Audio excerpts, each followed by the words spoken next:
Kita mulakan dengan kelas kita dengan surah Al-Fatihah lebih dahulu sebagai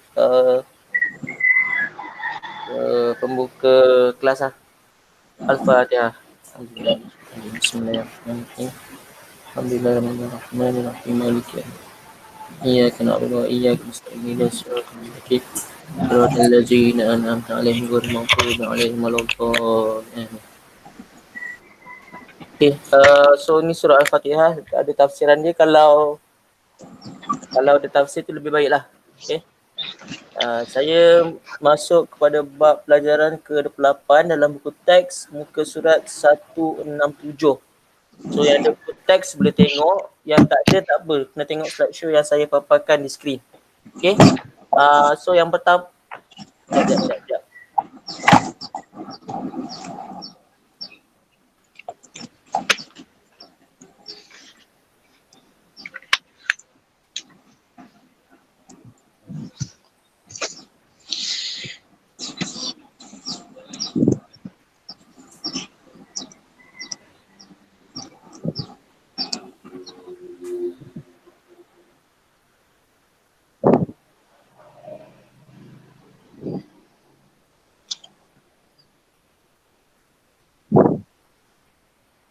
Saya ambil semua volume so supaya semua orang boleh dengar lah.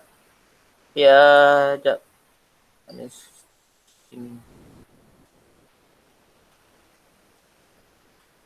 Okay, ni surah Al-Fatihah. So kita akan start dengan pelajaran 28, amanah tunggak kesejahteraan. Sekejap lagi sebutkan slideshow. Yang ada buku teks boleh tengok buku teks muka surat 167. Okay. Yang tak ada boleh tengok di skrin. Okay. Sebelum saya mulakan, raditu billahi rabba wa bil islami dina wa bi Muhammadin sallallahu alaihi wasallam nabiyyan wa rasulah. So ini ada dalam buku teks juga. Ini zikir lah. Okay. Pelajaran 28, amanah tonggak kesejahteraan.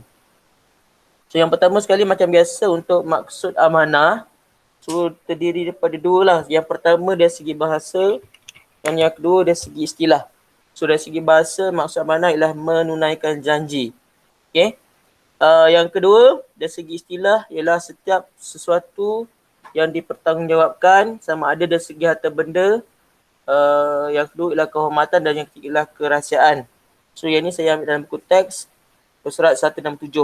Nak tengok dalil boleh tengok dalil surah An-Nisa surah yang keempat ayat ke-58. Saya bacakan terjemahan dia sahaja. Okey.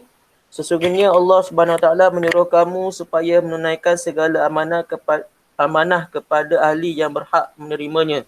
Dan apabila kamu memutuskan hukum antara manusia, Allah Subhanahu Wa Taala menyuruh kamu menghukum secara adil. So ini surah An-Nisa ayat ke-58. Okay. Yang kedua hadis. Ini dalil nakli saya baca terjemah dia daripada At-Tirmizi dan Abu Dawud.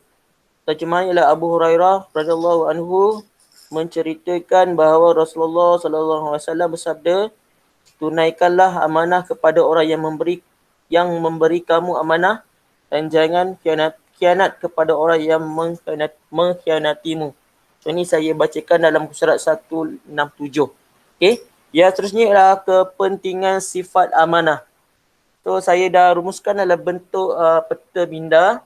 So yang lain kalau ada buku teks boleh rujuk muka surat 168. So ada 4 perkara. Yang pertama ialah sesuatu pengurusan akan berjalan baik. Kalau kita amanah, sesuatu pengurusan akan berjalan baik dan lancar lah.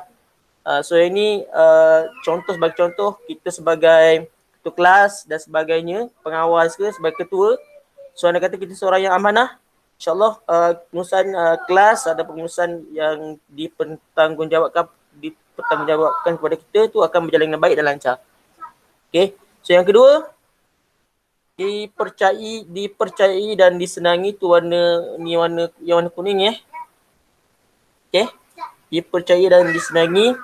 Maksudnya bila kita menjadi seorang yang amanah, so ramai orang akan senang dengan kita lah.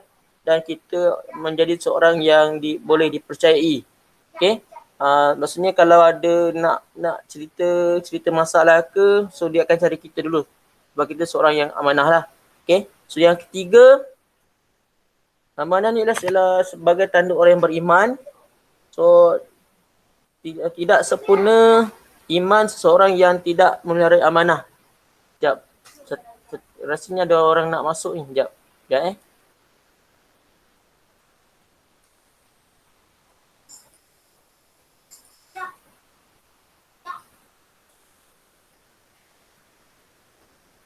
Okey, saya sambung lagi Dipercayai dan disenangi.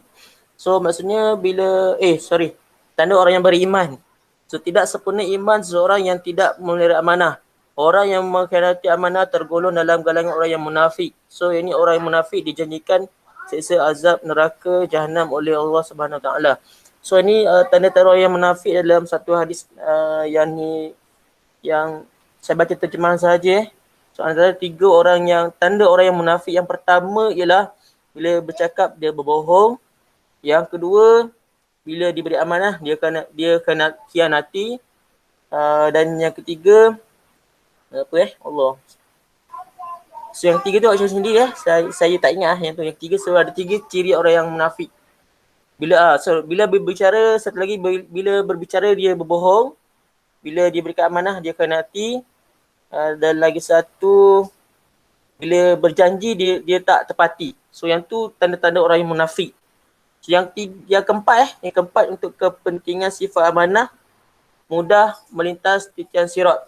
So ni nak cerita ni panjang lah. So orang yang menjaga amanah mampu melintas titian sirat dengan lancar tanpa sebarang halangan. So titian sirat ni kalau siapa-siapa yang pernah tahu, so dia sehalus sehelai rambut yang dibelah ke bawah titian sirat tu lah neraka jahanam lah, na'udzubillah. Okay. So seorang yang mana mudah melintas titian sirat. Ini moga-moga kita tergolong dalam golongan ni lah. Golongan orang yang menjaga amanah. Okay, yang seterusnya kita masuk kepada cara mengamalkan sifat amanah dan implikasi tidak amanah. So saya bagikan kepada dua slide. Saya bagikan slide saya yang pertama ialah cara mengamalkan sifat amanah. So terhadap diri sendiri dulu Yang gambar yang pertama ni, gambar yang duduk seorang-seorang ni. So cara mengamalkan bagi individu ataupun terhadap diri sendirilah. Yang pertama ialah cara dia lah taat kepada suruhan dan larangan Allah. Itu yang pertama. Yang kedua, memelihara penampilan diri. Yang ketiga, berdisiplin dan mematuhi peraturan. Yang keempat ialah tekun dan rajin. So ini lebih kepada kita sendirilah So macam mana nak jadikan kita ni sebagai seorang yang amanah. Kita yang pertama sekali lah taat kepada suruhan dan larangan Allah ni, maksudnya ma'ruf dan munkar lah So yang kedua ialah memelihara penampilan diri, maksudnya penampilan diri tu kita kena jagalah. Yang ketiga, berdisiplin dalam menurut peraturan sekolah. So bab peraturan lah, sama ada kalau kita kat sekolah, kita kena patuhlah dengan peraturan sekolah. So baru namanya amanah So yang kedua ialah terhadap keluarga. Yang cara yang pertama ialah taat kepada ibu bapa. So ini terhadap keluarga kita sebagai seorang anak ni kena taatlah kepada keluarga ataupun kepada ibu bapa. Cara yang kedua ialah bertanggungjawab terhadap amanah keluarga.